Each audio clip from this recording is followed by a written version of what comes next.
బీఆర్ఎస్లో జీవన్ రెడ్డి చేరిక బీఆర్ఎస్ చీలిక కారణమవడం అనేది ఈరోజు కనిపిస్తున్నది నాకు.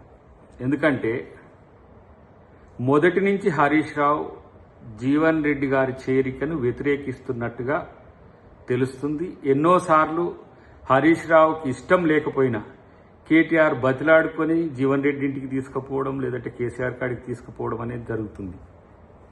కానీ ఈరోజు జీవన్ రెడ్డి చేరిక రోజు ఎందుకు హరీష్ రావు రహస్యంగా ఢిల్లీకి బీజేపీ నాయకులతో వెళ్ళినట్టుగా ఒక అనుమానం ఉంది.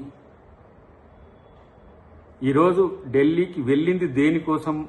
బీజేపీ పార్టీ నాయకులతో కలిసి వెళ్ళిపోయినట్టుగా చర్చ జరుగుతున్నది.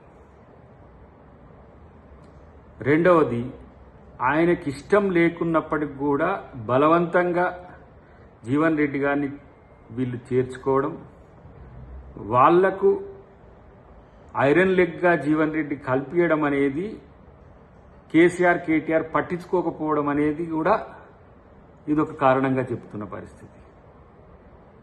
ఏడాది కాలం పాటు ఫామ్ హౌస్లోనే ఉన్న కేసీఆర్ తన రాజకీయ స్వార్థం కోసమో, తన కొడుకు రాజకీయాల కోసమో ఇలా జీవన్ రెడ్డిని తెచ్చుకుంటుండు అనడానికి ఈరోజు వాళ్ళు చేరికను పెద్ద బ్రహ్మాండంగా క్రియేట్ చేసి ఒక ప్రయత్నం చేసినప్పటికీ కూడా ఇలా హరీష్ రావు అలక వెనుక, లేదంటే హరీష్ రావు నారాజు వెనుక ఉన్న ఆంతర్యం ఏంటి?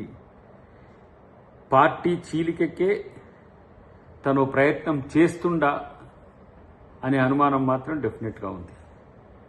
బీజేపీ నాయకులతో కలిసి వెళ్ళడం దేనికోసం అనేదానికి మరి బీఆర్ఎస్